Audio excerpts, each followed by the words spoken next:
선생님 뭐 궁금한 거 있어요 혹시? 아, 네. 저거 어떤 거?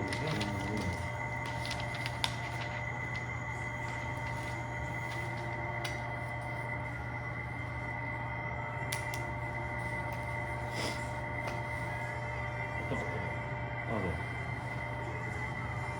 저는 설명하신 것 들은 것 네. 중에 뭐 이런 예를 들어서 이런 동작을 해도 관절 중심이 여기 있는 거랑 여기 있는 거랑 다르다고 설명해 주셨는데 뭔가 정확히 이해가 안 돼가지고 그때 뭘 얘기하다가 그러지? 앞뒤 맥락은 까먹었는데 네 그것만 꽂혀가지고 뭔가 이렇게 보기에는 얘도 저절로 쓰이고 얘도 저절로 쓰이는데 이 중심에 따라서 뭐가 많이 어떻게 달라지는 거지? 제가 축을 어디다 두냐에 따라서 움직임의 축을 정확하게 고정하냐 마냐 이런 얘기죠. 좀 그런 느낌입니다. 약간 물어보고 싶었어요. 그러니까 이게 좀 이해하기 쉬우려면은 고관절 예를 들면 이거 스쿼트도 정말 말 그대로 이런 느낌으로 하는 사람 이런 느낌으로 하는 사람이 있어요. 이건 중심축이 정말 여기냐 아니면 여기냐 아니면 또 회전축 약간의 회전을 볼 만한 회전 저항이 있는 상태에서 그러니까 얘도 회전을 하고 얘도 같이 회전을 하니까 지층 운동이니까 스쿼트는 얘도 얘만 회전하면은 얘는 반대로 돌아가야 되고 원래는 얘는 이어진 거냐 상황에서 근데 얘도 이쪽으로 가니까 상쇄되잖아요 그죠? 얘만 가는 게 아니고 얘도 가니까 후불의 느낌이 생기는 거고 그러니까 이제 이 천추는 반대로 카운터로 오는 느낌이 그러면 여기에서의 움직임이 있는 거라 내가 애초에 부동의 느낌을 주고 얘만 움직이는 거는 부동계 말고 부동화라는 거는 내가 미리 손에서 학습받은 어떤 내가 얘를 움직이면은 허리를 펴기 위해서 조절을 해야 된다 반복을 하다 보니까 이제는 여기에 힘이 어떻게 들어가야 내가 고관절에서 움직임을 만들어낼 수 있는지를 이제 학습을 하게 된 거죠. 그러면 스쿼트를 할 때 우리가 항상 앉기 전에 허리에 막 힘을 주잖아요. 편하게 앉으면 의자 앉는 것처럼 앉지 않잖아요. 그게 이제 내가 쉽게 말하면은 미리 준비를 하는 거잖아요. 동작에 대한 미리 그런 동작 자체가 어떻게 보면 인위적인 거죠. 나한테는 필요하지 않은 만큼의 어떤 강도, 저항, 허리가 다치지 않을 수 있는 무게를 하는데도 불구하고 허리에 힘을 주는 느낌? 팔은 쌤들이 진짜 무거운 거를 팔로 들면은 이거 제가 들면은 좀 낮긴 한데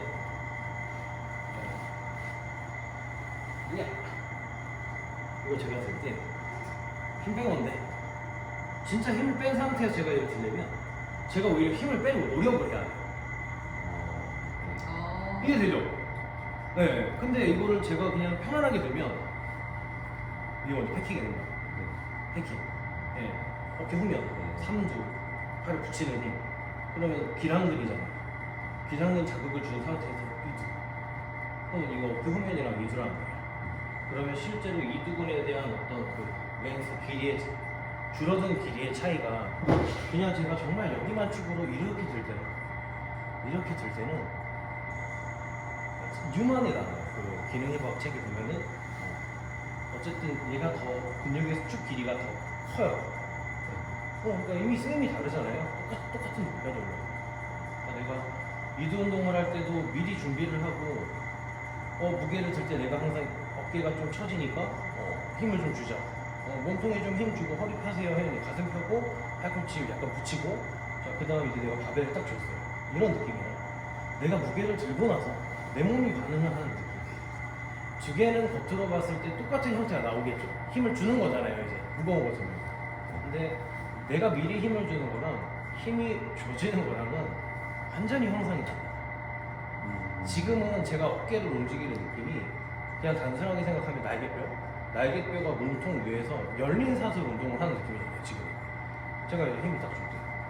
아니면 척추를 물론 밀 수도 있지만 이거는 척추가 날개뼈에 대한 닫힌 사슬 운동 현상이 아니라 허리를 핀 거잖아요, 그죠? 예, 조금 다른 맥락이에요. 근데 무거운 무게를 들면은 이렇게 온다기보다는 손이 고정되고 무게에 의해서 내가 어깨를, 그러니까 몸 가슴을 앞으로 집어넣으면서 날개뼈를 잡게 되거든요. 이렇게. 다시 한번 보세요. 제가 얘 들 때 이게 팔은 여기 있고 팔은 여기 있고, 제가 보세요. 열린 사슬 운동이 돼서 날개뼈가 뒤로 올리면 제가 얘를 들기 전에 이렇게 해야 되는 거예요. 근데 이게 아니라 길이, 내가 몸통을 움직이면서 날개뼈의 위치를 조절하게 되거든요. 다친 사슬 운동이. 다르죠, 그죠? 형상이 다르잖아요. 움직임의 기시정지가 다르죠. 그래서 닫힌 사슬 형상일 거냐, 열린 사슬 형상일 거냐. 이게 열린 사슬 형상이면 안 되는 이유가 뭐냐면 기상근 작용을 하는 근육에 힘을 주는 거기 때문에. 열린 사슬 형상이면 내가 얘를 움직이는, 내가 뇌에서 명령을 내려서 힘을 주는 거예요. 내가 어떤 척수 단위에서 반사적으로 근육이 다칠 것 같으니까 그냥 힘이 들어가는 거랑 그게 아닌 거라는 어떤 기량근으로서의 작용이 돼. 동시수축이라는 느낌? 코액티베이션이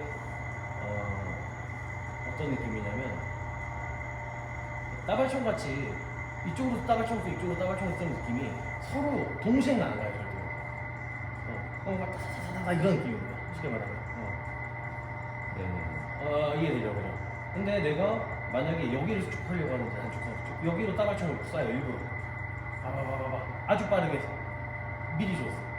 그러면 얘는 더뎌져요. 회전이 떨어질 수밖에 없어요. 이런 동시수축. 근데 지금 내가 말한 것처럼 내가 뇌에서 신호를 보내는 이두, 그 다음 내 몸, 척수 단위에서 어떤 반사신경, 신장반사 같은 느낌에 의해서 그런 센서가 입력값을 받아서 아웃풋을 내리는 그런 어떤 그런 신경근, 근신경계의 어떤 그런 작용은 이런 느낌이랑 조금 달라요. 약간 그 나오는 아웃풋이 나오는 위치가 다르기 때문에 어떻게 보면은 멀티 프로세스를 할 필요가 없는 거예요. 그러니까 멀티 프로세스라는 거예요. 하나의 어떤 이 뭐랄까 프로세스를 만들어낼 수 있는 그런 뇌, 두 가지를 동시에 하려고 하면은 잘 안 돼요. 예를 들면 제가 오늘 저는 아침에 일부러 양치를 할 때 양치를 하면서 유리를 닦거나 세면대를 닦아요. 일부러 해요, 제가. 좀 진짜 일부러 하거든요. 트레이닝을 하는 거예요, 계속. 이게 나 습관이 돼가지고 해보면 알겠지만 잘 되거든요. 잘 되다가도 어떤 특정 순간에서 내가 조금 더 유리창에 조금 더 뭐가 묻어있어. 집중을 하는 순간에 얘는 멈춰.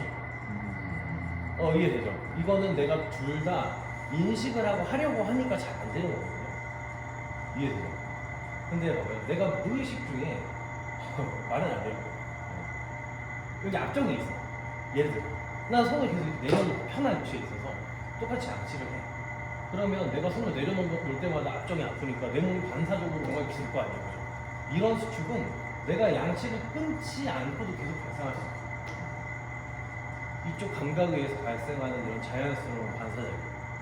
내가 얘를 하고 있는데 여기가 앞쪽에 있는데 여기에 집중한다고 그러고 있지 않잖아. 절대. 이해되죠? 그래서 좀 많이 좀 신경 쪽으로 갔는데 선생님이 여쭤본 관절 중심. 내가 생각하는 어떤 움직임의 중심 주체가 여기다. 그러면 얘의 위치 자체를 크게 변하지 않게끔 내가 뭔가 위치 조절을 할 거 아니에요. 그렇죠? 위치 조절을 한다는 거는 내가 이 수영기나 어떤 센서들을 이용해서 감각을 느끼고 이 뼈들이 정말 여기에 있을 수 있게끔 계속적으로 내가 인지하고 명령값을 내린다. 이거랑 내가 직접 느끼고 얘의 위치 조절을 해야지 이거랑 내가 지금 얘를 들 때 마찬가지로 이런 각종 센서들이 근육의 움직임에 맞춰서 관절에서의 상해를 막기 위해 어떤 반사적인 작용을 통해서 위치 조절을 해주는 거. 이것도 내가 하는 거죠. 이거는 조금 다르다. 그래서 그냥 우리가 어떤 운동의 어떤 효과를 생각했을 때도 그런 어떤 반사적인 작용들을 자꾸 이끌어내면서 내 몸의 상해 위험이 최대한 적어질 수 있게. 쉽게 말하면 그 운동신경, 빠른 반사작용 이런 것들을 이끌어내려면 전체를 움직이는 느낌 안에서 운동을 하는 게 맞아요. 그럼 이렇게 편한 느낌. 우리가 수영을 할 때도 쉽게 말하면 던지죠. 던진다고 표현을 할게요. 자유형을 할 때 던지지 내가 얘를 관절을 중심하려고 어깨 관절의 위치를 고정시키진 않죠. 하지만 던진다 한들 아무리 빨리 해도 팔은 이 위치에 계속 붙어 있거든요. 빠르면 빠를수록 어떤 토크값에 의한 적절한 안정화가 만들어지잖아요. 근데 이런 거는 진짜 무거운 거로 휘둘러 가야지 느끼는 거예요. 찌글놀이처럼 내가 10kg짜리에 어떤 걸 매달아서 막 돌릴 때 그때 이제 내가 어깨 쪽에서 쓰이는 그런 힘의 느낌과 내가 미리 힘을 주고 이렇게 딱딱하게 돌리는 느낌은 다르겠죠. 네. 딱딱한 느낌은 당연히 미리 힘을 주는 거예요. 관절이 굳어버리잖아요. 못 움직이게. 원하는 방향에 반대 방향 힘을 주니까. 근데 그렇다고 해서 막 돌린다 한들 안정성이 떨어지진 않아요. 건강한 사람들. 여기에 맞춰서 이제 작용을 하니까.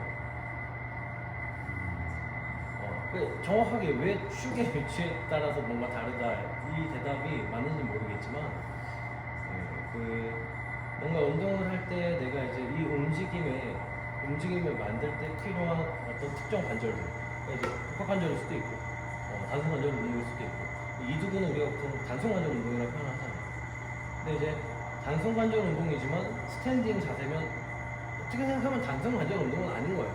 특히 무거울 때는. 그러니까 물론 최대한 안정성을 위해서 조금 구동의 느낌은 줄 수는 있지만 그게 딱딱하게 굳혀버리라는 건 아니거든요. 그러니까 척추는 세우되 이 물체의 어떤 이동 궤적에 맞춰서 내 날개뼈나 혹은 또 척추 전체가 약간의 무게중심을 맞춰서 이동은 해야 되고 그 이동하는 상황에서 그냥 자연스럽게 등 주변 근육이나 가슴 주변 근육이 알아서 좀 힘을 주면서 이 운동을 시행할 수 있는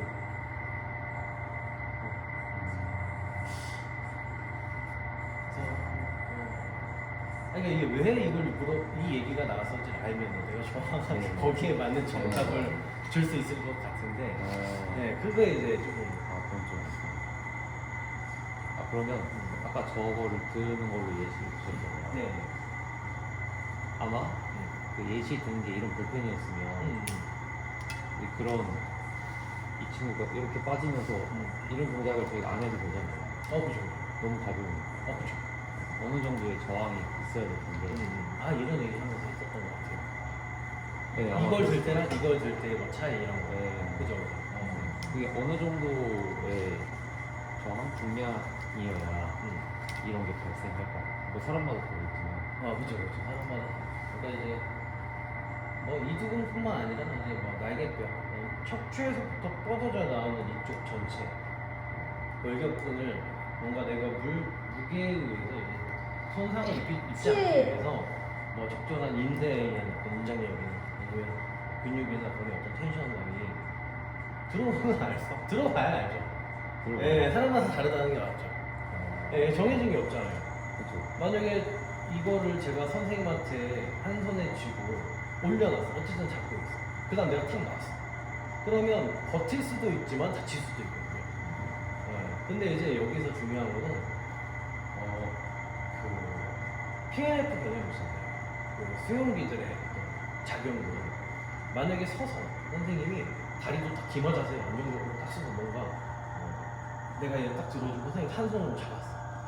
근데 내가 딱 눕는 순간에 물론 여기서 벌써 풀리겠지만 어쨌든 붙어 있다고 생각을 하고 무거우니까 툭 떨어지잖아요. 그죠? 그러면 이쪽에서 PNF 작용이 일어나서 긴장을 풀라고 그냥 지시를 해버리고 지시하고 풀어버리죠. 허리도 긴장을 풀라고 툭 떨어지겠죠. 근데 이런 작용이 억지로 버티고 있으면 어떻게 돼요? 일어날 수가 없어요. 이해되죠? 네. 내가 지레짐작을 하고 뭔가 많은 경험이 있으니까 무거운 물체를 들면 난 허리가 굽어. 그러니까 허리에 힘, 엉덩이에 힘 주고 있어야지. 근데 내가 수행할 수 없는 무게야 만약에. 그러면 얘네는 뭔가 긴장을 풀어. 근데 허리에 막 힘주고 있어요. 그러면 다치는 거예요 그때. 회전이 일어나서 억지로 떨어져야 돼요. 그러니까 이제 그러면서 담이 걸리기도 하고 다치기도 하고 그러니까 이제 우리가 동시수축이라는 개념이 동시수축은 학습하는 거예요. 네, 손에서 학습을 하는 거고 내가 이제 막 럭비를 하면서 앞에 있는 사람이랑 부딪힐 것 같을 때 미리 몸에 힘을 줄 거 아니야. 이렇게 그죠? 당연히 이렇게 칠 준비하고 이런 것들이 내가 학습한 거잖아요. 이 정도의 힘, 지면을 미는 파워. 네. 근데 만약에 거기서 내가 교통사고 났을 때 잠을 자고 있어. 술에 취해서. 큰일이죠. 그냥 어지간한 충격에도 오히려 술을 먹고 힘을 빼고 있는 사람이 덜 다쳐요. 벨트만 하고 있어요. 벨트만 하고 있어요.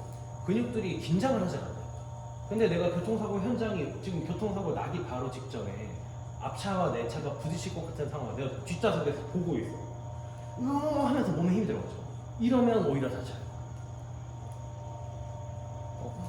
그러니까 이제 그러니까 톡 박는 수준이 아니라 진짜 쾅 날아갈 정도는 아니고 충격량이 꽤 센 그런 교통사고가 날 때. 그러니까 이제 이런 건 좀 보내.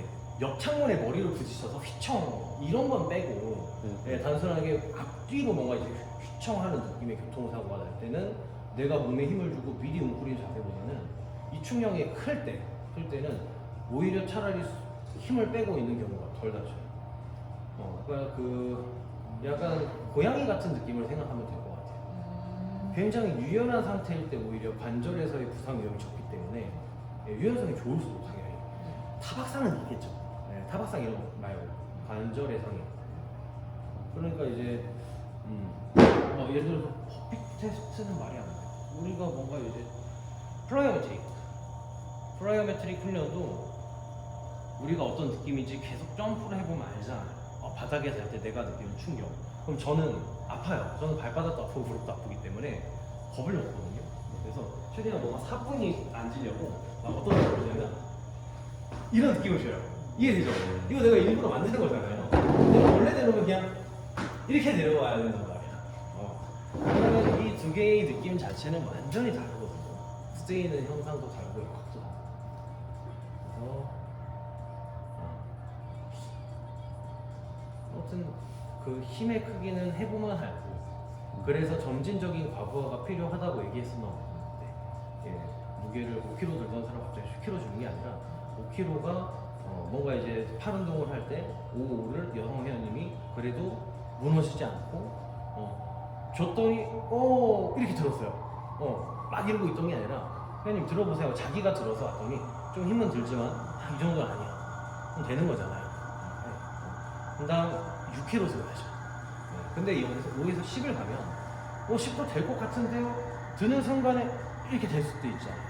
그래서 그 차근차근 조금 평가를 하면서 진행을 해야 되기 때문에 투플투룰이라는 NSCA에서 2에서 4kg 작은 근육 확인을 해봐야 되고 사람마다 제가 봤을 때는 선생님은 한 손이면 컬 동작이라면 한 4, 50kg? 와우. 한 손이. 아니 잘 생각해요. 선생님이 낭떠러지에서 이렇게 억지로 잡고 있어 누군가. 40kg 정도의 여자는 잠깐 버틸 수 있어요. 힘이 있으니까. 몸도 쓰고 하면. 몸도 좀 쓰고. 40kg 정도 버틸 수 있어요. 근데 60kg 이하부터는 조금 긴가요? 그죠? 이해되죠? 그러니까 이제 나도 그 정도로 생각을 하는 거야. 그러니까 남자 회원들이 체격이 크면요. 그래도 한 손에 40kg 정도까지는 다치진 않을 수 있어요. 올리진 못하고. 왜냐면 이 신장성 수축 때 더 힘이 세잖아요. 그죠? 늘어나는 과정에서 버티는 것도 많아지니까 전신. 여성분들은 한 20kg, 30kg 한 20kg 정도는 다치지 않아요. 그런데 반응이 일어나요. 알아서. 근데 이제 한 20, 30kg 이상이 되면 한 손으로 들 수도 없죠. 일반적인 여성분들 한 20kg 들어요. 한 30kg 정도. 그렇지. 이걸 여쭤보는 이유가 한 손에 뭐 들고 이렇게 걷거나 아니면 양손을 들고 걷는 운동을 시키는데 어떤 분은 들고 갔다 오시면 팔만 아팠다 하고 그러시고 어떤 분은 잘 하세요. 그러면 이제 좀 부하를 좀 늘려야 될 텐데 그거를 어느 정도 무게를 잡으면서 가야 될지 네. 판단을 좀 네. 하셔가지고 자, 이거는 이제 그 어제 기영 쌤이 느껴봤잖아. 스트랩을 잘못 감았더니 전완근이 터졌고 스트랩을 감으면 괜찮잖아요. 그냥 스트랩이 하는 역할이 뭐예요? 얘잖아요. 여성분들이 손이 작죠. 덤벨이 두껍잖아요. 남자들의 느낌과 여성분들의 짐들의 느낌이 완전 달라요. 그래서 남자들도 일부러 그립 위에 뭔가 덮어서 우리 있는 거 주황색이 있는데 두꺼운 그립을 잡고 일부러 악력을 넣어. 그러니까 여성분들은 애초에 남자들에 비해서 악력, 이 전완근이 많이 털릴 수밖에 없어요. 예, 요령껏 잘 감아서 주시면 않으면. 그러니까 이제 덤벨을 잡는 방법 자체가 우선 다른지를 확인해야 돼요. 예, 우리야 이렇게 안정적으로 뭔가 손목 아래 잡으세요 해도 남자들은 턴이 크기 때문에 감기잖아요. 갈고리를 만들 수 있잖아요. 충분히, 그죠? 엄지도 약간 덮이고. 여성분들은 이렇게 잡으면요 안 감겨요. 이 정도 되거든요. 애초에 많이 필요한 거예요, 힘 자체가. 그래서 여성분들이 덤벨을 쥐고 뭔가 서 계실 때 이 엄지의 느낌이 우리는 감기니까 뭔가 이렇게 덮는 느낌으로 간단 말이에요. 근데 여성분들은 잘 보면 보통 이렇게 돼요. 너무 크니까. 약간 이런 느낌이 되거든요. 이러면 전완근을 힘을 주고 있는 거예요. 이렇게. 근데 약간 털리거든요. 어쨌든 이런 식으로 젖으면 힘들 수밖에 없고 남자들은 얘가 없어도 솔직히 걸 수 있고 얘는 그냥 그래서 우선 이거 하나. 그 다음 전완근을 털리는 이유는 뭐예요? 몸통 쪽에서 내가 힘을 덜 준 만큼 어깨팔에서 힘을 더 줘야 돼요. 그게 너무 웃긴데 승모근을 고무줄이라고 비하면은 승모근이 아주 팽팽한 고무줄이에요. 말도 안 되게 팽팽해요.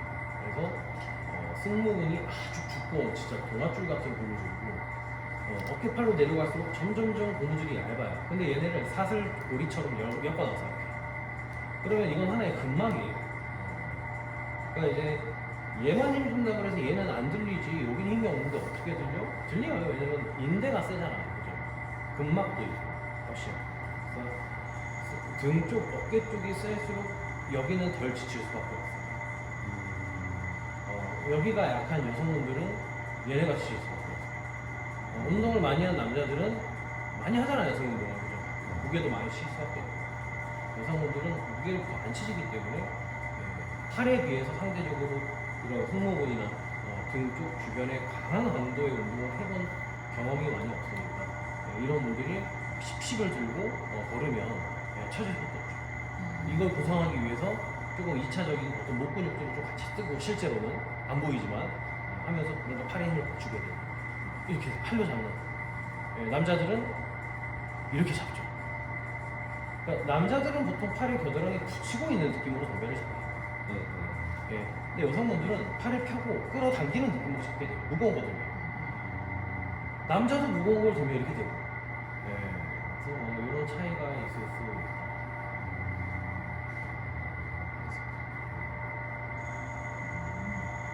그럼 이 일부러 그립을 통통하게 해서 잡는 이런 행위가 손목 통증에 직접적으로 도움이 될까요? 손목이 아프신 분들이요? 이렇게 듣기만 해도 아프신 분들이 꽤 많더라고요. 얼굴 전한테 이걸 정하게 이게 너무 약해서 막 선생님이 이렇게 액티브를 했을 때 휙휙 잘 움직여요. 각도가 나와요. 근데 이제 짚으면 그러면 뭔가 강도가 나오지 못해서 아플 수 있잖아요. 체중을 지지하기에. 뭐 그런 경우는 도움이 될 수 있긴 하죠. 근데 말했지만 부동의 느낌으로 뭔가를 운동하는 건 솔직히 비효율적이에요. 그러니까 얘를 손만 짚는 행위만 봐도 손바닥을 이렇게 내 몸통 쪽으로 어쨌든 이렇게 펴야 되잖아요. 그죠? 피면서 여기에 맞는 움직임이 나야 되는데 이건 부동이잖아요. 이게 잡고 있는 건 부동이에요. 등척성 운동을 할 때 내 어떤 이 회로나 신경 회로나 이렇게 짚으면서 벽을 바닥을 짚으면서 내려갈 때 쓰이는 어떤 그런 근육의 현상이 완전히 다르기 때문에 얘를 하면은 뭔가 손가락의 어떤 힘이나 굴곡의 힘이나 어떤 약간의 손목의 굴곡과 펴의 힘 전환의 힘이 강화될 수 있죠. 마치 등척성 운동을 하면 지구력이 늘어난다 이런 느낌처럼. 하지만 이 동작을 할 때 여기가 아프지 않아진다는 안 될 수는 있어요. 왜냐면 정확한 관절에서의 어떤 오목볼록 법칙 그 움직임을 이 사람이 어느 정도 이해를 하고 있어야 되고, 손목도 뼈가 두 개이기 때문에 이 뼈들이 어떤 식으로 움직이는지도 어느 정도 알면 좋아요. 이게 제가 지금 손바닥을 움직이기 때문에 먼 쪽이 가까운 쪽이 고정되고 먼 쪽이 움직이는 거잖아요. 지금 이렇게 하면 그죠? 그러면 저희가 상완골 자체를 둥그런 우리가 생각하는 만화에 나오는 뼈라고 생각을 하니까 여기는 양쪽이 다 오목면이고 여기는 볼록면이거든요. 내가 오목면에서 볼록면을 움직일 때는 제자리에 돌아가야 되잖아, 슬라이드. 근데 반대로 얘를 고정하고 얘가 움직이려면 넘어가야죠. 롤앤 슬라이드 같은 방향. 그러면 이런 느낌을 내가 주면서 이렇게 넘어가는 사람이야. 바닥을 짚고 갈 때 얘가 얘를 넘어간다, 얹혀놔야지. 그게 아니라 그냥 손목을 꺾고 대는 사람 다르죠. 이게 다른 거예요. 그러니까 이게 왜냐면 아까도 말했지만 미리 준비를 하면 안 돼요. 그리고 다 같은 맥락이에요. 형상이 달라요. 스윙의 형상이 다르고 주동근, 계량근의 어떤 개념 자체가 조금 다르기 때문에 그러니까 제일 좋은 거는 그 요가 하시는 분들이 약간 이렇게 손바닥에 엉덩이 줄을 쭉 빼면서 약간 어깨등 스트레칭 하는 거 있잖아요. 흉추 스트레칭이라고. 그런 느낌으로 손을 딱 잡고 견고하게 딱 대고 여기서부터 다시 앞으로 쭉 가면서 푸시업 자세를 만들면 이거 내가 다친 형상으로 준비를 한 거잖아요. 그래서 그런 분들은 한번 이런 식으로 먼저 해보세요. 그럼 꺾인 상태에서 바로 되는 사람도 열린 사슬을. 그러니까 왜냐면 이게 보세요. 꺾인 상태라는 거는 내가 이미 얘만 바뀐 게 아니라, 왜냐면 얘는 어차피 동일해요. 비슷해요. 꺾였을 때의 가동범위 똑같잖아요. 이게 문제가 아니라 여기가 문제예요. 이 하나로 인해서 나타나는 연쇄작용들, 이 어깨 주변, 팔꿈치 주변, 전에는 어떤 비틀림 느낌 자체가 제가 지금 이렇게 대고 뭐가 바닥을 짚는 거나, 그럼 힘이 여기만 들어가면 여기 다 들어가잖아. 이거랑 힘을 빼고 바닥을 짚고 내가 이렇게 일어나는 거는 다르거든요. 바닥을 향해서 위로 내가 올라가는 힘인 거고, 방금 이거는 앞으로 뻗는 거예요.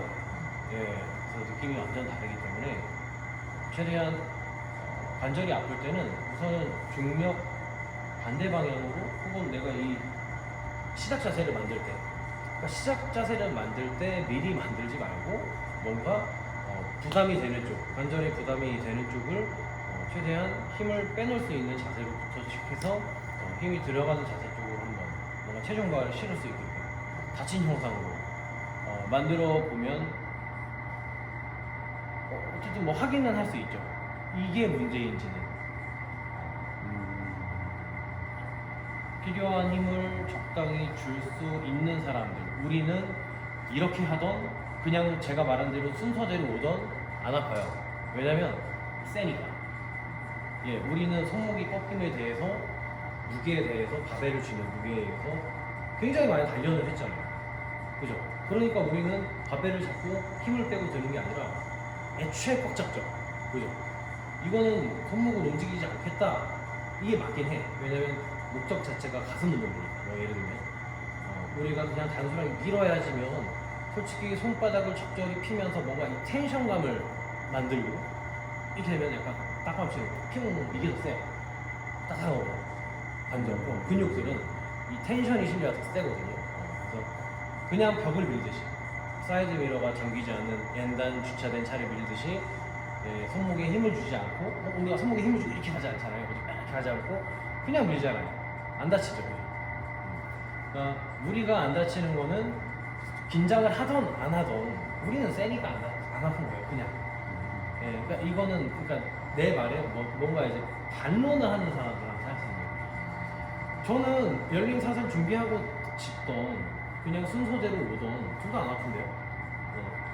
우리는 세고, 그리고 거기에 맞는 형상을 적절히 쓰고 있어요.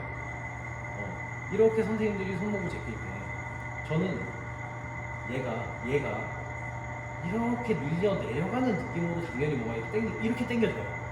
얘가 이렇게 내려가는 거야. 네. 내 느낌은. 얘를 뭔가 일로 올리는 느낌으로 할 수는 없잖아요, 그죠? 하지만 얘를 끝까지 잠그고 나면 어쨌든 내 형상은 정확하기 때문에 얘가 온들 두 개의 큰 차이가 없어요.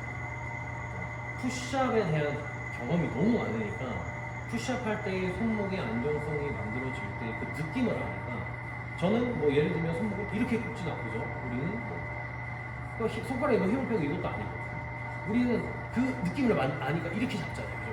손가락이 구부러지고 이렇게 돼야 돼요. 예. 근데 회원님들은 아마 이렇게 안 되겠죠.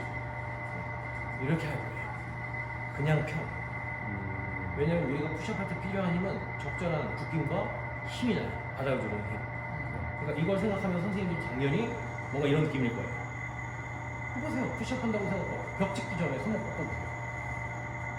이게 내가 유연하지 않아서가 아니라 뭔가 이렇게 느낌이 있어야 돼요. 푸시업을 할 거예요. 지금 당장 차가 막 내 앞에서 비타기를 따라 떨어지고 있어. 내가 이걸 받칠 거야. 이러면 내가 겁먹어야죠. 미리 힘 줘야 돼. 그때 손을 받치고 있는데 이렇게 하고 있겠어요? 아니야. 이렇게 하겠죠. 이해되죠? 경험이 많으니까. 정확한 움직임을 쓰는 거예요. 회원들은 정확한 경험이 없잖아요. 자기 체중 푸시업 여성분들. 그러니까 경험이 없기 때문에 이렇게 하면 안 돼요. 달라. 이런 느낌이에요. 힘 빠진 느낌. 여기를 쓰지 못하는 느낌이에요. 뒤쪽만 써. 그럼 말했죠. 주동근인데 여기 어떻게 써? 여기가 너무 주동근이고 동시 수축이 아니에요. 그러면 주동근이 여기일 때 그대로 되면 꺾이죠, 그죠? 그럼 당연히 앞서 섰겠죠. 그러니까 아무튼 순서대로 해보세요. 보통은 이거 하나예요. 그리고 손목이 아픈 사람들은 그 염증이기 때문에 대부분 좀 이렇게 이 주변이 목에서부터 이어진 긴 고무줄을 조금 활주시키는 그 근신경 활주 같은 느낌의 스트레칭 같은 거 자주 하시고 이해되시죠? 염증은 뭐 이제 열찜질 같은 거 붓기가 초기에 심할 때는 최대 한 이틀 정도까지는 48시간 내에는 아이싱을 하라고는 하지만 이제 원래는 요즘에는 그 라이스 처치라고 하는 아이싱을 동반한 어떤 그런 처치를 좀 지양하는 편이에요. 지양. 왜냐면 이 아이싱 자체가 회복에 뭐 크게 좋지 않다라는 견해들도 꽤 많기 때문에 붓기가 심하지 않을 때는 보통 열찜질 해서 염증을 줄여줍니다. 그러니까 그 라이스 처치법이 책에도 나오고요. 그 아이싱이라는 게 어떤 효과를 갖는지 우리가 보는 책들에 나오긴 해요. 근데 아이싱은 제가 옛날에도 말했지만 그 선수들이 나는 거예요. 초기 급성 그 손상 때 안에서 약간 멍이 들 정도로 뭔가 출혈이 있고 붓기가 생기고 통증이 심할 때 선수들은 붓기가 가장 우선이기 때문에 회복에 중점을 둔다기보다는 통증을 줄이는 게 우선이에요. 부러지지 않았으니까. 그래서 붓기를 빨리 제거하고 통증의 민감도를 떨어뜨리고 최대한 내가 이 야구 선수들 손목 중요하잖아요, 그죠? 이 관절을 안정적으로 유착이 생기더라도 순서에 맞춰서 오래 보고 재활하는 게 아니라 가동성이 최선이기 때문에 얘네는 빨리 움직이면서 재활해야 돼요.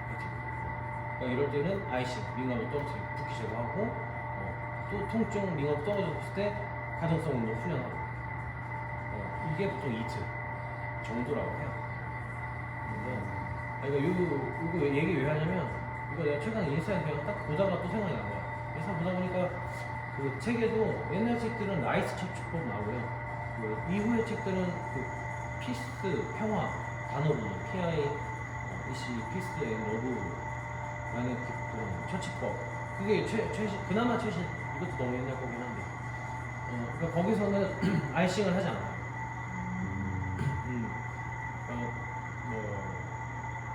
아이싱의 효과 좋은데 아이싱과 이 어떤 온찜질, 얼음찜질과 온찜질 두 개를 비교했을 때 어떤 부상 부위의 회복을 더 잘 만들어낼 수 있는 거는 온찜질. 그럼 아이싱은 왜 안 돼요? 아이싱을 해도 심부혈은 올라가고 추우니까 뭔가 얼린다. 어떤 신경이나 혈관이 근육을 뭔가 이렇게 축축시키잖아요, 추우니까. 혈관이 축소될 거예요. 그러면 회복 물질들이 제대로 할 수가 없죠. 그리고 이제 그 통증을 느끼는 어떤 신경들, 센서들이 무감각해진다고 했잖아요. 네. 그 무감각에 의해서 원래는 감각이 아프니까 내 몸에서 나오는 그런 호르몬 거기에 맞춰서 또 일로 가야 될 같은 물질들을 끌어서 쓰는 거잖아요. 근데 이제 그런 귀전들을 아예 막아버리는 거야, 사실. 애초에 말했잖아요. 통증이 목적이라고 이게. 그렇기 때문에 회복이 더뎌져요. 그래서 초기에 붓기가 너무 심하거나 당장 너무 아플 때는 발식을 하지만 그렇지 않을 때는 보통 다 열찜질을 굉장해요. 겉으로 보이는 피가 나는 그런 상황이 아니라. 그 혈관 확장과 좀더 이완을 하는. 그렇죠. 그런 쪽이죠. 그다음 신경이 작용하고 내과적인 거죠. 내과적인 호르몬 작용이나 이런 신경에서의 반응 그런 것들을 잘 이끌어내면서 내 몸의 면역력으로 얘네를 자가치유하는 그런 경로를 스위치 ON을 시키려면 어쨌든 내 몸에서는 통증이 느껴져야 돼요. 네, 신경의 민감도가 좋아야 돼요. 근데 이제 그 어렵지는 무뎌지게 하는 거기 때문에 어떻게 보면 회복 기전이 더 느리죠. 효율성이 떨어지기 때문에 보통 장기적으로 오래 보고 좀 적절한 치료를 해야 되는 우리 회원님들은 보통 우리가 여기서 부러질 정도의 그런 통증은 아니기 때문에 그냥 무조건 온찜질 하시라고 하라고. 그럼 저희 체온보다 좀 더 높아야 그런 것들이 더 활성화되고 신경이 더 활발하다는 그런 거죠. 그렇죠. 우선은 혈관이 확장돼요. 그럼 그게 사우나를 했을 때 좋은 효과랑 비슷한. 비싸긴 하죠. 열이니까. 이게 뭐 대류열이든 국사열이든 상관없어요. 어쨌든 외부에서 느껴지는 열은 끝내는 우리 몸 대피니까. 직접 대는 덥던 친추온도는 올라가거든요. 여기 센서 대보면. 이렇게 더우면은 우리 몸이 이제 심부 온도를 낮추는 그런 얘기를 듣는 것 같은데. 그러니까 이게 이거죠. 그 우리가 파라핀으로 치료하잖아요, 물치료. 그 약간 촛농 같은 거로 이렇게 손 붓고 있으면 이게 굳히는 거. 그러니까 이런 통에 액체가 담겨 있고 손을 넣으면 얘가 따뜻해요. 얘가 굳어요. 촛농처럼 열찜질하는 거거든요, 이게.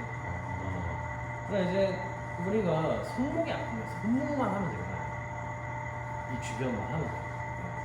그러니까 전신을 쬐는 찜질방과 어떤 예를 들어서 이 극소 부위를 온찜질하는 거는 원래는 비교하면 안 되죠. 애초에 목적이 다른 거야. 찜질은 찜질이 목적, 땀 빼는 게 목적이고, 이건 치료 목적이고. 그러니까 이 두 개를 비교한 논문이 있을지 모르겠는데, 뭐 예를 들면 이런 느낌이에요.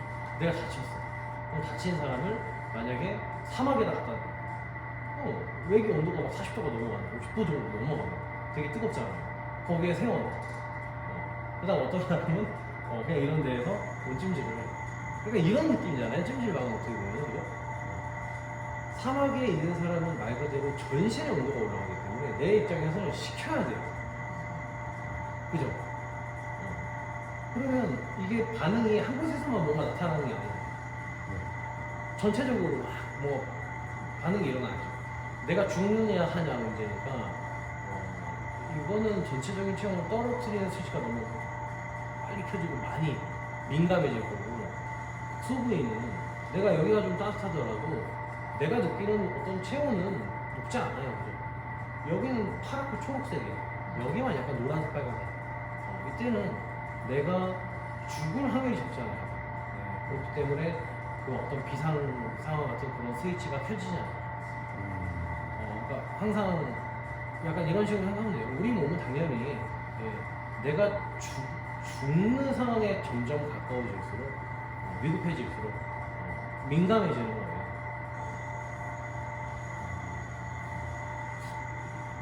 아무튼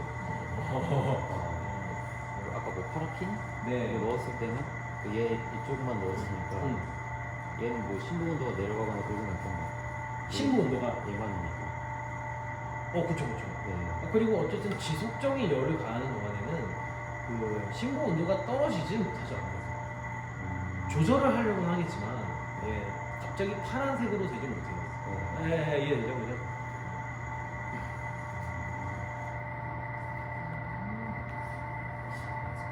아니 이거는 그 찜질방 같은 거 예를 들면 네. 그건 나도 정확하게 솔직히 잘 모르겠어요. 내 생각이에요. 찜질방은 내가 말했잖아요. 비교 대상이 아니라고. 네, 네. 한 번도 그런 논문을 본 적이 없고 나는 관심이 없었기 때문에. 근데 모르겠어요. 그 우리가 이제 크라이오테라피라고 그 냉찜질 젖산 제거 위해서 하잖아요. 네. 마라톤 선수들이 얼음물에 푹 넣어. 그거는 전신을 차갑게 만드는 거잖아요. 왜냐면 뛰는 동안에 전신의 온도가 올라가니까. 그러니까 이거는 적합한 처치죠. 예. 근데 만약에 제가 손을 댔어요. 하고 막 손이 빨개졌어요. 근데 우리가 전신에 얼음물을 대지 않지. 이거는 비효율적인 거예요. 추위를 감당하면서까지 내가 얘를 위해서. 예, 왜냐면 전체를 얼음에 덮는 거는 내 몸한테는 비상 상황이잖아요. 예, 그래서 보통 이런 맥락이기 때문에 애초에 이런 연구가 아마 없을 것 같긴 한데 모르겠네. 있을 수도 있고. 근데 이제 제가 이제 궁금한 거는 저도 궁금한 거는 어쨌든 찜질방도 열을 내긴 하는 거예요. 선생님 말대로. 그죠? 파라핀 같은 것도 온열 치료도 여기 열을 내는 거예요. 목적은 그죠? 열 치료. 그럼 이 극소 부위 열 치료를 했을 때 혈관이 뭔가 확장하고 뜨거워지면서 우리 몸이 뜨거워지면은 피가 빨리 간다고 하잖아요. 몸이가 하잖아요. 그건 알겠어요. 그러면 이 전체 경로를 그렇게 만드는 거야. 뜨겁게. 여기 주변만 너가 뻘겋게 만들었을 때의 차이. 이건 있을 것 같은데 정리. 저는 안 받고. 뭔가 효과적인 면에서는 여기만 빨갛게 만든다고 뭔가 이쪽으로만 피가 많이 날까? 지금 이런 생각이 들긴 하는데 이해되죠? 이게 뭔가 혈액순환이 그냥 치료 목적으로 온열찜질을 한다고 생각을 했을 때 여기를 뻘겋게 만들어서 이거에 대한 어떤 그 민감도들을 향상 되면서 치료 반응이 일어나는 게 아닐 테니까 뜨겁게 만드는 게 그러면 뭐가 지졌겠죠. 그 정도로 그죠? 그러면은 전신을 뜨겁게 만들면 오히려 더 활발하게 여기서 다 뭔가 팽창되면서 전체적으로 이 경로를 통해 혈관이 확장되면 순환이 더 잘 될 것 같은데 지금 이런 생각을 해보니까 뭐 선생님 말처럼 오히려 찜질방도 어떻게 보면은 여기를 온열 찜질하는 것보다 효과가 좋을 수도 있겠다. 이건 알아봐야 될 것 같고. 옛날에 내가 이거를 저는 크라이오테라피 같은 거를 통해서는 배웠었는데 지금 얼음찜질 쪽으로는 이 내용이 지금 기억이 안 나긴 해요. 근데 그때 교수님이 했던 말 중에 기억이 나는 게 이거 하나예요. 야 너는 지금 추워 죽겠는데 여기 다쳤다고 전신을 얼음찜질 할래? 약간 이런 식으로만 얘기를 했었거든. 네, 그만큼 비효율적이고 예, 다른 데는 필요 없는데 그죠? 한번 저거는 알아보세요. 저도 한번 궁금하니까 알아볼게요. 그 운동을 하면 그냥 이렇게 하는 거랑 저희가 이거를 느끼면서 하는 거랑 같은 무게 어떤 조건이면 기계적 장면은 똑같잖아요. 네.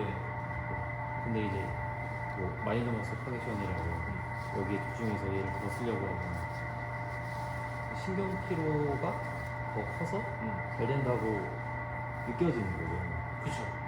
신경 피로가 뭐냐면 신경에 대한 피로는 신경은 쓰여야 피로도를 느끼는 거예요. 그러니까 그 신경 회로를 써야 피로를 느낀다는 개념이에요. 신경 피로가. 그러면 신경 피로도가 높아졌다는 더 많은 근신경을 썼다는 거잖아요. 그러니까 내가 얘를 집중하면서 하냐 안 하냐의 차이는 그 고리운동이니까 내가 만약에 이 필통을 들기 위해서 필요한 정도의 주변에서의 어떤 이 전체, 모통 전체에서의 뭐 이 정도의 힘만 주고 난 이걸 들 수 있어요. 근데 이거 안 느껴지거든요. 왜? 이거 그만큼 힘이 필요 없으니까. 근데 느끼려면 주면 되죠. 제가 힘을. 그럼 지금 저는 삼두를 견갑적으로 붙이는 장두. 그 다음에 뭔가 이 내회전, 외회전 근육의 느낌. 약간의 외회전. 날개뼈를 앞으로 내밀고. 날개뼈는 전인, 삼두는 땡김, 그죠? 삼두. 그 다음 견갑 주변에서 힘은 약간 외회전. 내회전은 아니고. 이런 식으로 주면요. 완전히 얘 전체 기량근만 지금 수축을 시킨 거예요. 이해되죠? 이두가 하는 역할들의 반대.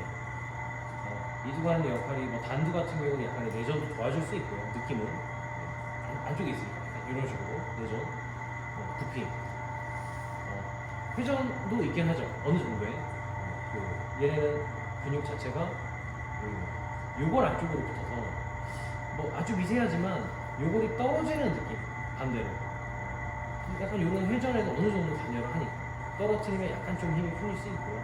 아주 미세해요. 톡톡하게. 이두근은 근데 요 상완근은 오히려 떨어뜨렸을 때 촉골을 붙잡고 있기 때문에 조금 더 톡톡하게 조금 더 증가할 수 있고 이렇게 돼요. 그래서 미세한 어떤 여기에 회전에 차이가 있긴 한데 여기는 아니에요. 거의 아니에요. 그러면 내가 굴곡과 약간의 어떤 내전, 특정 상황에서의 내전을 역할하는 단두 얘네의 반대 작용이 이제 외전과 신전이니까 신전 역할을 하는 삼두 혹은 약간의 뭐 어깨 뒤쪽 근육 약간의 뭐 외회전 왜냐면 내전은 보통 내전을 좀 하죠. 그런 근육들을 자극을 주면 벌써 자극이 오죠. 자극이 오잖아요. 그죠? 느낌이 왜냐면 얘는 펴졌어야 되는데 좀 굽히고 있으니까 그러니까 이게 신경근의 피로도를 증가할 수밖에 없죠. 기량근을 내가 억지로 수축을 시키는 거예요. 그러니까 이 고립 운동이라는 게 어떤 느낌이냐면요. 우리 몸은 자꾸 평이한 쪽으로 가니까 이 이두근 운동을 할 때 제가 만약에 한 20kg 정도를 만약에 이렇게 컬을 하면요. 절대로 편안하게 못 들죠. 그죠? 편안하게 드는 느낌으로 내가 뭐가 맞는 이 기량 느낌이 아니라 그냥 어쨌든 앞으로 들어야지 하면요. 절대로 팔굽 관절에서의 가동 범위가 좋지 못해요. 이런 가동성이 좋지 못해요. 무조건 어깨를 쓰게 돼 있어요. 가슴이. 이런 식으로. 예. 그러니까 이렇게 되면은 얘에 대한 근활성도가 줄 수밖에 없죠. 이런 맥락에서 고립을 시켜가는 거예요. 근데 이거를 좀 잘못 이해한 사람들은 너무 강한 고립을 시키는 거예요. 처음부터. 여기서부터. 여기는 좀 떨어뜨려 놔야 돼요. 근데 여기서 미리 힘을 줘요. 막. 이두근에 자극을 주기 위해서. 그러면 너무 강한 기상 작용에 의한 자극일 뿐이에요.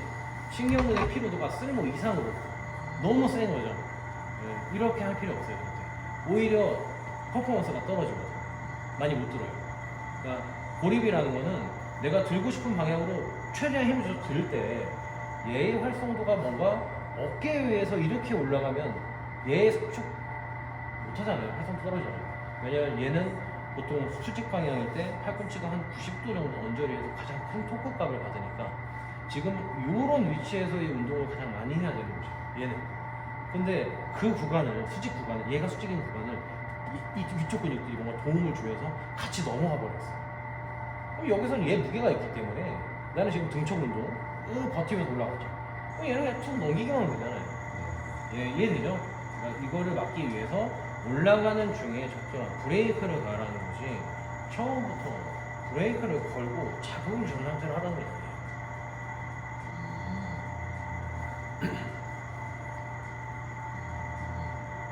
그러니까 이제 이런 것들이 일상생활에서는 잘 지켜져요. 항상 내가 예를 드는 게 무거운 쓰레기 봉투를 들고 나가 보라고 하는 거예요. 아주 무거운 쓰레기 봉투. 특히 남자들은 그래 좀 힘이 세니까 뭐 여성분들 좀 힘이 약하시니까 그러면 자기가 이렇게 옷에 묻는 게 좀 싫어서 쓰레기 봉투가 이러고 드는 사람도 있지만 그냥 몸통 쪽에 편하게 들면요 이렇게 들게 되거든요 무조건. 근데 이게 아까도 봤지만 제가 미리 힘을 주고 든 게 아니잖아요. 오히려 미리 힘을 주고 들면요 팔이 뒤로 가지 않겠죠. 이 정도만 고정을 하고 앞으로 막 들려고 노력을 할 거예요. 그러니까 허리가 굽겠죠 이렇게. 그러니까 그 전문가들이 얘기하는 고립은 같은 방향으로 갈 때 브레이크고요. 조금 잘못 이해한 사람들의 고립은 처음부터 자극을 느껴라는 거예요. 근데 다칠 것 같은 무게를 억지로 해야 되는 정말 몸이 커져야 되는 부위가 한 부위가 팔이 약점인데 팔 운동을 하기 위해서 무거운 무게를 들어야 되는 상황인데 이걸 들었을 때 뭔가 여기에서의 그런 어떤 이 무게에 대한 저항을 할 때 그 뭔가 이 효율 이 사람에 대한 어떤 그 능력이 상대적으로 다른 부위에서 어떤 특정 자세를 잡을 때 상대로 안 좋아. 어깨가 뭐 아팠다거나 그래서 뭔가 좀 조화롭지 못해요. 그러면 이 사람은 어쨌든 선수면 이두근을 크게 만들어야 되잖아요. 이런 사람들은 어쩔 수 없죠. 미리 좀 안정화를 시켜놔야 돼. 안 좋으니까. 왜냐면 목적이 있잖아요. 네. 예, 어쩔 수 없는 거잖아요. 키워야 돼. 네. 얼속 이만하게 키우는 게 목적이면 예, 얘네가 지금 자꾸 처진다고 뭔가 어깨가 불편하다고 안 하면 안 되니까 여기에 맞는 무게를 잡으면 아무래도 근성장이 느리니까 예, 억지로 근성장을 최대 퍼포먼스로 좀 다치는 한이 있더라도 하는 선수들은 예, 다 고정을 해놓고 억지로 목에 막 힘이 들어가더라도 이렇게 하겠죠, 그죠? 그러니까 저는 이건 잘못됐다고 생각 안 해요. 예, 목적이 있으니까. 예. 근데 우리 회원님들은 그게 목적이 아닐 것 같은데요. 예. 알겠습니다.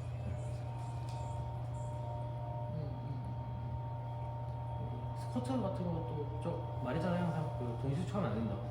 예. 그러니까 서 있는데 전체 근육의 힘을 느끼는 것은 원래는 안 돼요. 그냥 서 있는데 서 있을 때 엉덩이 빡 힘주고 내려가세요. 이런 거. 안 되죠, 당연히. 예. 왜냐면 늘어나야 되잖아요, 엉덩이는. 예. 그러니까 내려가면서 엉덩이에 힘을 잘 못 줘서 뭔가 무너지는 분들한테 그냥 한 번쯤 그 펴졌을 때의 각도를 확인하시라고 회원님 한번 엉덩이에 이 정도 힘을 주고 한번 해볼게요. 이건 괜찮죠. 이런 궤도를 그리면서 내려가셔야 됩니다. 하지만 지금 좀 인위적이지만 나중에는 엉덩이 근력이 좀 확 세지면 예, 그때는 회원님이 이렇게까지 힘을 주시지 않으셔도 조금 잘 버텨질 거예요. 편안하게. 그러니까 움직이는 순간에 버틸 수 있게 될 거예요. 그러니까 그런 경로에 대한 움직임을 자꾸 가져보려면 완전히 못하는 사람은 한두 번쯤은 예, 그 움직임을 경험시켜 보게끔 해줘야죠. 그 궤도의 움직임. 왜냐면 그 뉴런이 없어. 이런 느낌으로 가는 거예요. 이해되죠? 네. 예. 다른 거? 아, 네. 움직임의 범위가 되게 안 좋으신 분이 가동성이. 네. 좋아지는 데까지 좀 얼마나 걸리시나요? 어떤 문제, 몇 살? 상해가 있었는지 없었는지 아니면 움직임의 가동성이 안 좋다는 게 어떤 느낌인지 팔이 안 올라가는 건지 아니면 네. 몸치인 건지 팔이 얼마나로 얘기하면 좋을 것 같고 한 이 정도까지밖에 안 되시는 60대 60대? 이라면 네. 얼마나 걸릴까요? 좀 정확하게. 다치셨어요? 둘 다를 여쭤보고 싶어요. 다친 분은 어떻고 안 다치셨던 분은 어떤지.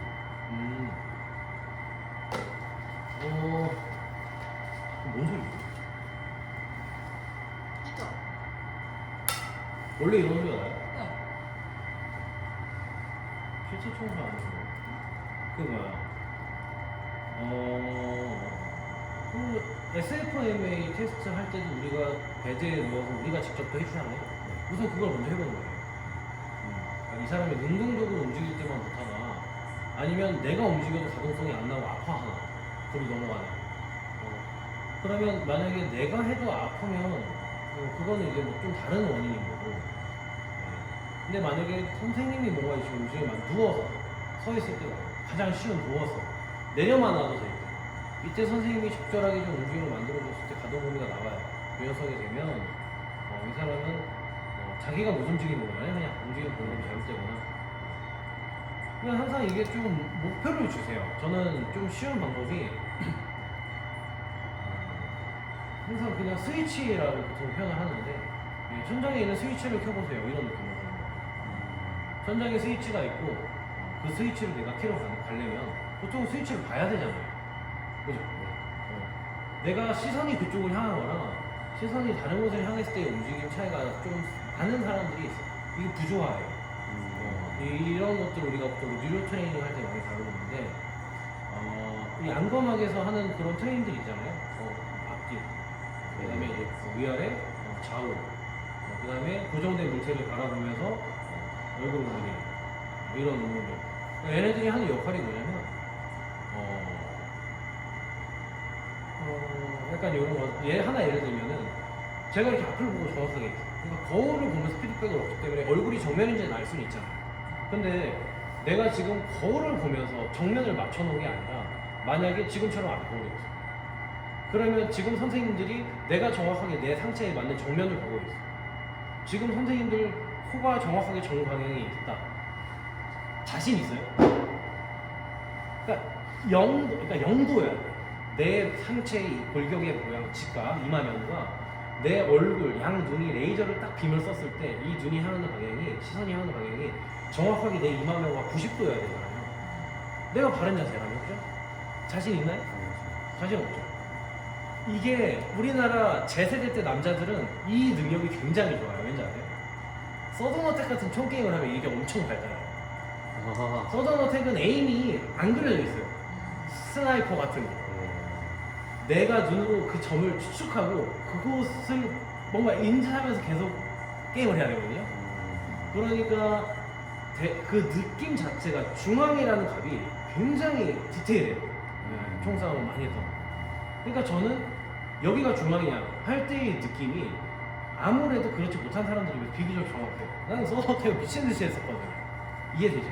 그럼 이런 트레이닝을 해야 될 거 아니에요. 왜냐면 내가 시선이 정면이라고 생각됐을 때 예를 들어서 아주 미세하지만 약간 이런 느낌이 턱관절이 약간 틀어진 왜냐면 이 정도의 비대칭이 있거든요. 아주 약간이라도 틀어지면요 지금 제 척추는 한쪽 방에 회전하죠. 굴곡 회전이 있겠죠. 그럼 얘에 의해서 발생하는 밑에 쪽의 회전 때문에 지금 내 팔을 드는 느낌이 달라지는 거예요. 이게 정확해지면 편해지잖아요. 그러니까 제가 팔 들었을 때 어깨 아프면 항상 고개를 돌려보라고 하거든요. 그럼 느낌이 바뀌거든요. 이렇게 되면 여기가 올라가고요. 이렇게 되면 여기가 올라간 느낌이 들어요. 이해돼요? 그래서 우선 이런 것들을 확인해보세요. 그분이 팔을 들 때, 왼팔은 괜찮아요. 예를 들면. 근데 오른팔은 불편하네요. 저 잘 보세요. 이런 느낌이 편하거든요. 지금 방금 인지 안 하고 했을 때 이렇게 했어요. 왼팔은 좀 반대예요. 이거랑 오른쪽으로 다가가는 느낌이랑 멀어지는 느낌이잖아요. 저는. 지금 제가 느꼈을 때 그렇거든요. 왼팔은 손을 뻗을 때 저는 절대로 이렇게 안 해요. 이게 불편해요 지금. 이게 편하고 오른팔은 무조건 다가와요. 이게 어색하거든요 오른쪽은. 다르잖아요. 예. 이런 비대칭이 있기 때문에 척추를 굉장히 디테일하게 최대한 중립 상태로 맞춰줄 수 있게끔 만들어줘야 되고 그러려면 우선은 틀어짐이 심하지 않다고 가정을 했을 때는 제일 중요한 거는 이 시선 처리, 이 비전에 의한 내 어떤 몸통의 중립 위치를 잡는 거거든요. 예. 그래서 요거를 저는 가장 먼저 파악을 하긴 해요. 좀 디테일하게 하는 회원들 같은 경우 내가 좀 보여줘야 돼요. 네. 내가 좀 잘한다. 그러면 저는 바로 이거 어떻게 해요? 시선. 그래서 볼펜 두고 볼펜 좀 보세요 하고 한번 테스트를 할 때는 그 사람한테 잡으라고 할 때도 제가 잡아줘야 되는데 여기 끝에 보세요. 그러면 초점이 맞아지는 데까지 한번 가보세요. 천천히 가볼게요. 지금 안 맞아요. 저 지금 훈련 안 해서 이랬거든요. 저는 이거 한창 제가 훈련할 때는 이 정도 아주 초점이 맞았어요. 지금 안 맞아요 절대. 그러면 이걸 하다 보면은 이게 트레이닝이 되거든요. 그러면 내가 이게 멀리 있다, 가까이 있다, 초점 조절이 잘 되면 이때 이제 쓰이는 게 제3뇌 신경 쪽이라고 그래가지고 좀 어떤 특정 분야예요. 네. 그다음에 그 아까 말했던 약간 이런 느낌은 그 뇌의 어떤 2구역이라는 게 있고요. 이건 뭐 1구역 이런 게 있어요. 나도 이제 정확하지 않으니까 대충 말하는 거예요. 근데 그런 구역들이 나눠져 있어요. 뭔가 이런 트레이닝을 할 때랑 얼굴은 고정되고 눈이 가는 거, 그다음에 눈은 그러니까 얼굴이만 움직이는 이런 느낌, 다 앞뒤 이게 전문 용어가 다 있어요. 어떤 트레이닝인지. 그리고 이거에 의해서 발달되는 뇌 영역이 다 달라요. 뭐 약간 전두엽, 손의 종래. 그래서 이 뇌들이 하는 역할들이 전체적인 균형, 운동신 얘네와 굉장히 밀접하게 연관이 되거든요. 정보 처리니까. 예, 이 프로세서들을 굉장히 디테일하고 좀 확실하게 만들어주는 게 솔직히 노인분들도 필요하죠. 주변을 더 잘 보고 내가 그때 상황을 정확하게 통제할 수 있으려면 우선은 내 여기에서의 처리가 확실해야 돼요. 왜냐하면 노인분들은 옛날에 말했지만 점점 나이가 들수록 비전에 대한 의존도가 더 커진다고 했잖아요.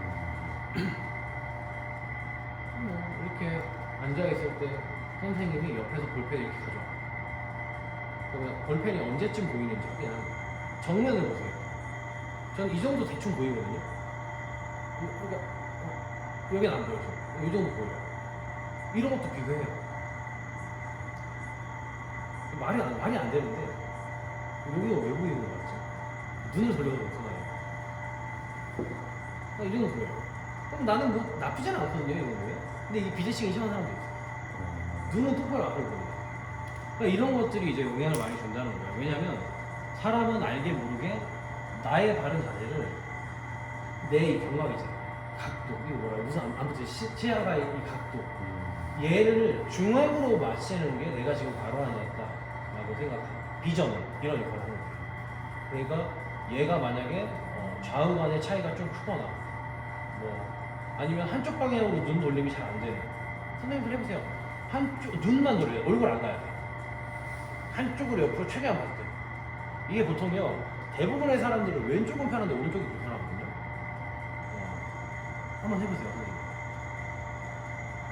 그러니까 이게 어떤 게 오른쪽 눈이 오른쪽으로 갈 때가 있어요. 아, 네. 최대한 가려고 힘을 확 주면 근데 왼쪽 눈은 왼쪽으로 확 가도요 크게 불편하지 않아요. 보통 사람들 정상적인 경우 이 왼쪽과 오른쪽 눈이 하는 역할이 다르거든요. 주변을 바라보고 정보를 얻어내는 그 대부분 뭔가를 대부분 왼쪽 눈이라고 생각하시면 돼요. 그러니까 여기가 더 잘 조금의 차이는 있어요. 아무래도 한 역할 차이가. 그러니까 이런 것도 한번 다뤄보시면 흥미를 느끼겠죠. 회원님들. 그죠? 예, 그리고 나서는 할 게 이제 액티브. 근데도 아파? 그러면 뭐 악통 같은 게 혹시 있는 부분이 있었는지 상해가 있었는지 물어보고 없어? 그러면 그 다음에는 뭐 이게 어쨌든 선생님이 해도 안 되고 그분이 해도 안 되면 저 SFM의 이론대로 한번 쭉 해보세요. 해보면은 이게 뭔가 다른 부분의 문제 때문에 얘가 안 펴지는 거예요. 나이도 위치 같은 거 아니면 병원을 가야 되는 이유 나오잖아요. 그래서 그냥 왜냐면 저는 못 봤기 때문에 정답은 많은데 그러니까 액티브를 해줄 때도 선생님이 잘 잡아줘야 돼요. 그러니까 이거를 만약에 이게 가는 방향이 되는 방향이 베드에 누워있으면 예를 들면 그러니까 이렇게 가야 된다고요. 선생님이 만약에 이렇게 끌어내면 이거 안 되는 거예요. 예. 고래 형상, 관절의 형상을 지키면서 가줘야 돼요. 이렇게 적절하게. 날개뼈의 움직임도 좀 딸려오게.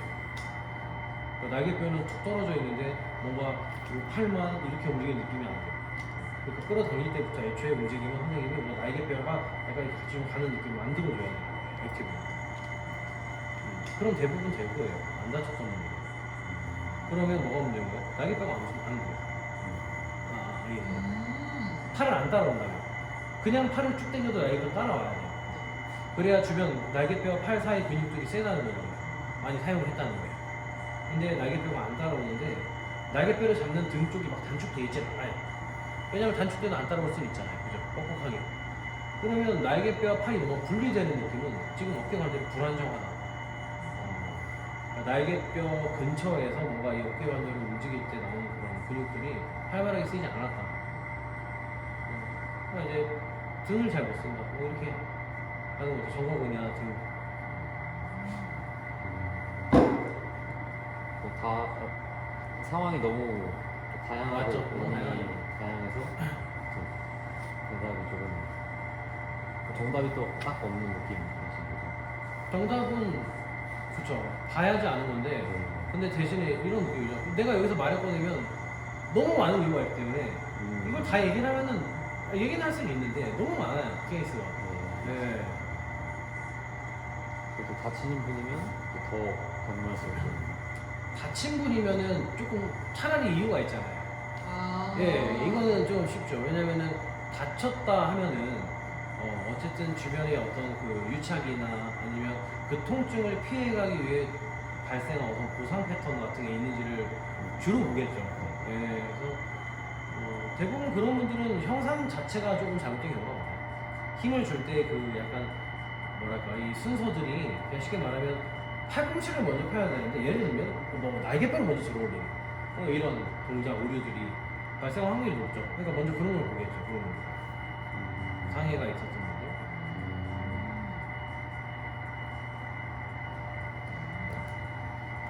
그런 분들은 한 몇 년 걸리신다고 보고 좀 접근을 해요. 몇 년 안 걸려. 아닌가요? 더 짧나요? 뭐 완전히 정상적인 기능 170도 정도 올라가는 예를 들면 동결건 정도면 어느 정도 이 사람이 느꼈을 때 좋아진 것 같아요.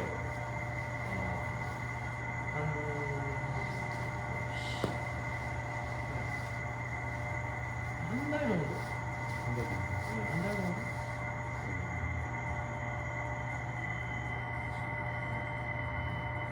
근데 이제 그러니까 약간 이런 선생님이 막 풀어주고 예를 들면 뭐 내가 그 유착 부위를 풀어주는 어떤 마사지, 뭐 PNF 스트레칭 이런 것들을 시행하는 것도 좋지만 조금 강하게 하는 방법이 뭐냐면 어깨가 안 올라가면요 이렇게 할 수 있는 기구는 없지만 예를 들면 거꾸리에 매달려 있을 때 그냥 손에다 무게를 줘보는 거예요. 그러니까 이 사람이 매달려서 여기가 바닥이면 뭔가 이렇게 팔을 살짝 힘을 빼고 있어요. 이렇게. 그러면 만약에 여기서 내려도 아프면 그거는 조금 문제가 있는 거거든요. 그러니까 동결건이라서 관절에서의 움직임이 좀 적더라도 날개뼈는 떨어질 수가 있어요. 이렇게 굳어있지는 않겠죠. 떨어질 거예요. 그럼 여기서 가벼운 무게부터 그냥 쥐어줘요. 그럼 거꾸리인 거죠? 쥐어줘요. 너무 무거운 무게 아니 처음에는 1kg. 그러면 어쨌든 1kg라는 무게가 내 어깨에 전달이 되잖아요. 그러면 그냥 떨어뜨리는 게 목적이에요. 대신에 안정화를 만들어내면서 이 사람 근육들이. 그러니까 이게 물리치료사들이 조수치료사들이 하는 기법들이 있어요. 그래서 이제 어깨가 오십견일 때 이거를 뜯어내버릴 거냐 아니면 그냥 점진적으로 천천히 갈 거냐. 점진적으로 천천히 가면 되게 오래 안 되는 경우가 많아요. 50견 동결건 유착이 있기 때문에 뜯어내버려야 돼요. 요즘은 추세가. 그러니까 저도 이제 어깨가 조금 유착이 심해서 앞이나 뒤가 관절랑이 좀 타이트한 사람들은 이제 잘 못하면은 약간 슬랩 방카라스처럼 낭이 찢어질 수도 있어요. 그러니까 조심해야 되는데 적절한 압으로 제가 이렇게 팔꿈치를 자꾸 뚜둑 뜯어낼 때도 있거든요. 그러면 안에서 뚜둑 소리가 나요, 진짜. 아파요, 되게. 찢어지는 느낌이 나거든요. 근데 찢어지면 또 염증이 생기잖아요. 대신에 염증이 생겨도 이전보다는 넓어져. 가동력이 좋아져. 뭐 아프면 어쩔 수 없잖아. 그럼 염증 가라앉으면 그 시기에 내가 적절한 처치를 해주고 뭐 가동범위 집에서 몸찜질, 열찜질 하세요 하면은 좋아져요. 그러니까 이런 느낌으로 내가 뭔가 어깨가 아픈 사람들을 대하면 지금 뭔가 안 되죠. 여기가 타이트할 수도 있고 여기가 타이트할 수도 있고 뭔가 타이트하니까 안 올라가는 거예요. 그럼 이걸 찢어내야 되는 거죠. 이해돼요? 네. 근데 이 찢어내는 게 잘해야 되는 게 뭐냐면 이게 관절랑 아니에요. 이 사람이 여기가 막혀있어요. 이렇게. 이쪽이 막혀있다고 쳐요. 팔이 막 이렇게 움직여야 된다고 칠게요 그냥. 근데 여기가 막혀있으니까 지금 여기서 막혀있어. 너무 안 돼. 근데 이거를 만약에 여길 찢어야 돼요. 근데 여기서 내가 만약에 그냥 당길 때 뭔가 느낌을 이렇게 줘버리면 안 돼요. 여기서만 이렇게 줘버리면 안 되는 거예요. 이렇게. 이게 꼭 여기를 찢을 수 있게끔 얘가 일로 가는 힘이 생기게 뭔가 이렇게 해줘야 되는 거예요. 이렇게 찢어. 이 구로 얘를 뚫어요. 이해되죠? 네네. 얘를 잡아당기는 게. 네. 근데 쌤들이 보통 팔을 움직여줄 때 우리가 액티브로 어떻게 해요? 여기를 잡죠. 팔을 끌고 가죠. 이러니까 아픈 거예요. 네, 그러니까 전문가들이 이런 액티브 이거 테스트할 때 잘 보고 PRF 하는 거 보면요. 한쪽 손은 전환 쪽을 잡을 수도 있고 손목을 잡을 수도 있고 한쪽 손은 무조건 겨드랑이 쪽에 손을 골조를 밀어주거든요. 받쳐주고 이해돼요. 그런 느낌의 어떤 스트레칭 혹은 이제 가동성 테스트 이런 것들을 해주세요. 그래서 팔이 안 들어가는 이유는 선생님을 찾아오는 사람들은 대부분 그냥 굳어있는 거예요. 쉽게 말하면 움직임을 하지 않았고 뭐 약간의 운동 형상이 틀어지고 하면서 여기 약간 이렇게 축소된 걸 수도 있고 뭐 유착이 있을 수도 있고 근육이 잘못 쓸 수도 있고 그냥 뭉뚱그려서 가장 쉬운 처치법 하나만 설명하라고 하면 선생님들이 할 수 있는 내가 지금 말하는 거 팔 움직이면서 이렇게 껴주는 거 이런 느낌 가슴석 만들어주는 거 PNF 가장 쉽고 그나마 효과적인 매달리는 거 같은 동작은 너무 투머치하네. 그쵸 매달리기도 손을 끌어당기는 거 이해되죠? 그러니까 만약에 매달리기를 할 때 선생님들이 앞에 서서 겨드랑이 이 사람 나에게 보고 있어 매달리기 전에 내가 주먹으로 겨드랑이 뻥 눌러줘요 이런 건 괜찮아요 안녕하세요 뭔가 여기를 내가 이 사람이 팔이 뻗어야 될 때 여기가 뭔가 관절 나가 뚫고 나오는 그런 안 좋은 형상이야 얘도 잘 못 늘어 근데 내가 이 앞에서 이 사람의 겨드랑이를 뭔가 광배근은 늘어나고 관절 앞으로 튀어나오지 못하게 뒤쪽으로 혹은 앞쪽이 필요하면 앞쪽으로 이렇게 광배도 늘리고 얘도 뭔가 속해 안에 들어가 있는 느낌으로 내가 손으로 적절히 여기를 받쳐주면서 늘어나게끔 만들어주면 이것도 어떻게 보면 스트레칭이죠 필요한 예, 근데 이제 이렇게 되면은 워낙 타이트한 사람들은 이게 내가 이렇게 한들 늘어나야 될 때가 늘어나는 게 아니라 그냥 몸 자체가 뒤로 가버려요 매달려 있으니까 그러니까 배제사로 등이 막혀있지 않아요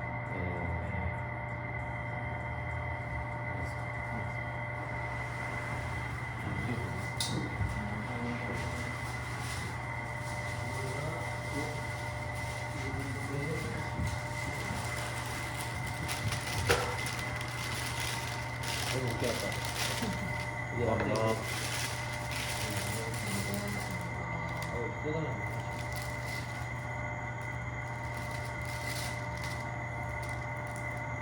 뭐더 있어요? 아니? 궁금한 거 아니 태아쌤도 쌤도 궁금한 거 있어요? 일단 반도 못 물어보긴 했는데. 아 진짜? 쌤 먼저 물어보세요. 하나만 더 물어봐 아 하는데요?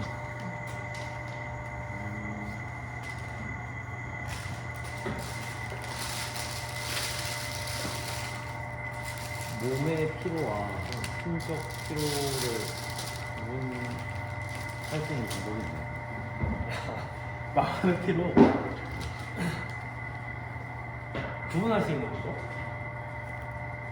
뭐 그런 게 뭐 딱히 없다면 대표님이 어떻게 구분하시나요? 그러니까 예를 들면 그러니까 내가 지금 뭐 우울하다 뭐 그럴 수도 있고 아니면 일할 때 너무 스트레스 받고 오셨어요. 아니면 뭐 일을 열심히 8시간 하고 오셨어요. 근데 저희는 이제 운동을 시켜주잖아요. 그런 피로 그런 거 설정을 해야 될 텐데. 네. 이걸 내가 파악할 수 있는 거고 그거 말하는 거예요? 환자가 왔을 때. 정신적인 피로는 어떻게 봐요? 스트레스잖아요. 정신적인 스트레스는 생각이나요, 생각. 내 생각에 의해서 발생하는 스트레스는 우리가 운동을 할 때 생리학적으로 발생하는 그런 어떤 에너지 소비에 대한 스트레스와는 좀 다르겠죠, 당연히. 둘 다 내과지만 내가 생리학적인 기전에 의해서 나타나는 스트레스는 예를 들면 젖살, 누적되고 칼슘 이온이 가다 방출되고 이 안에서 오는 어떤 pH 농도의 어떤 한성화 그 다음에 여기에 따른 어떤 그 호르몬 불균형 그다음에 이제 뭐 우리가 이제 신날 때는 아드레날린 뿜뿜 하다가 너무 피곤해지면 뭐 코티졸 나오는 것처럼 그러니까 여기에 맞는 신체적 스트레스에 맞는 호르몬 반응들이 있잖아요 이렇게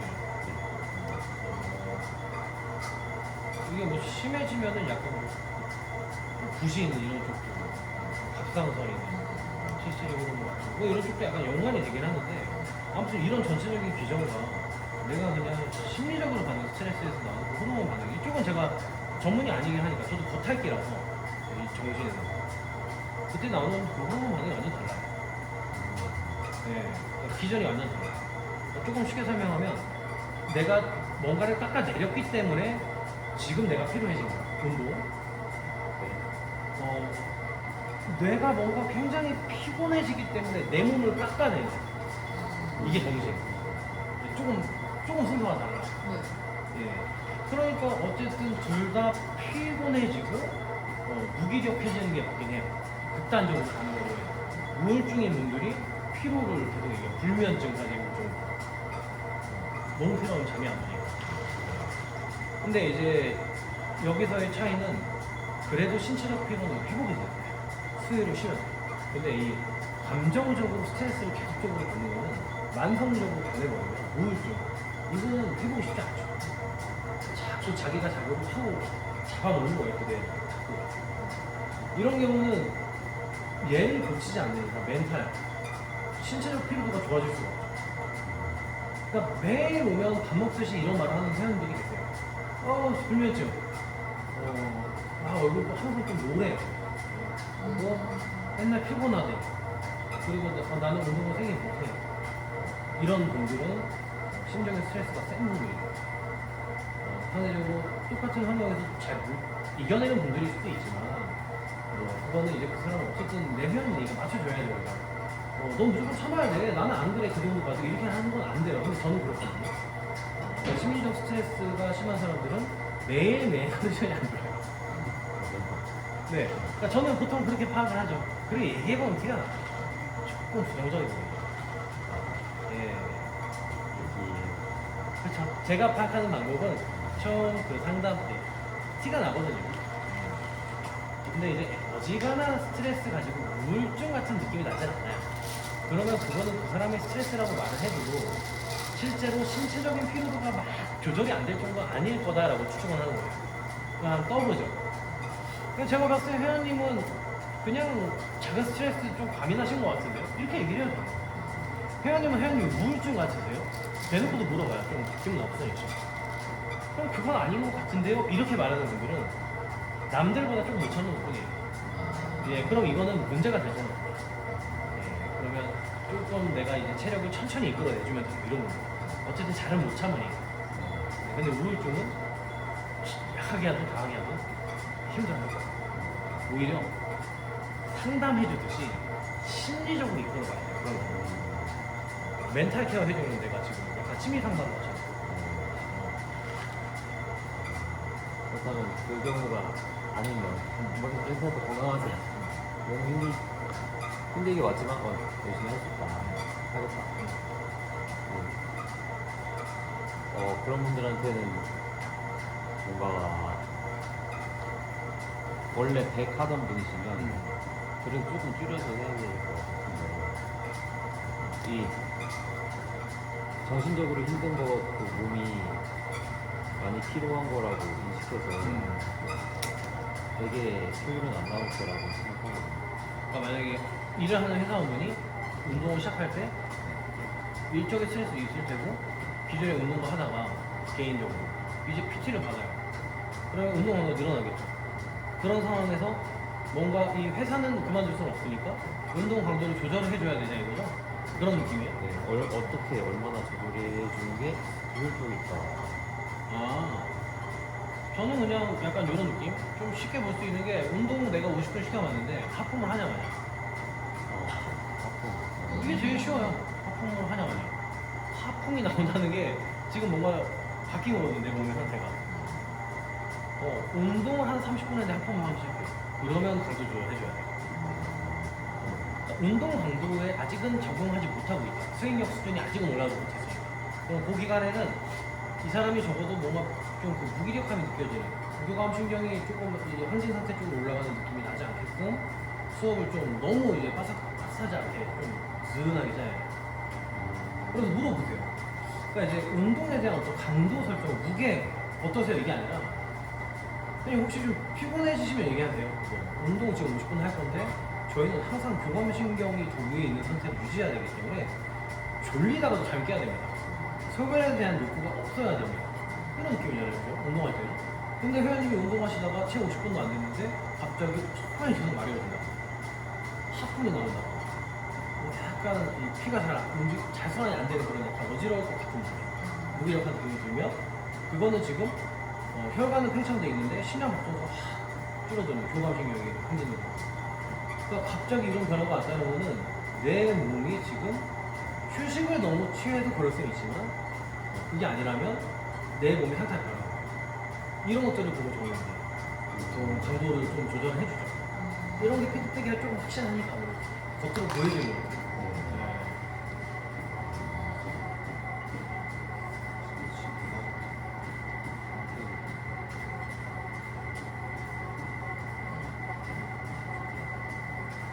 선생님들 저는 그래요. 막 이렇게 제가 옛날에 학교 다닐 때도 재미 없는 교수님 수업 들을 때 약간 수업 듣는 것만 하는 거야. 약간 맹한 상태 나가지고.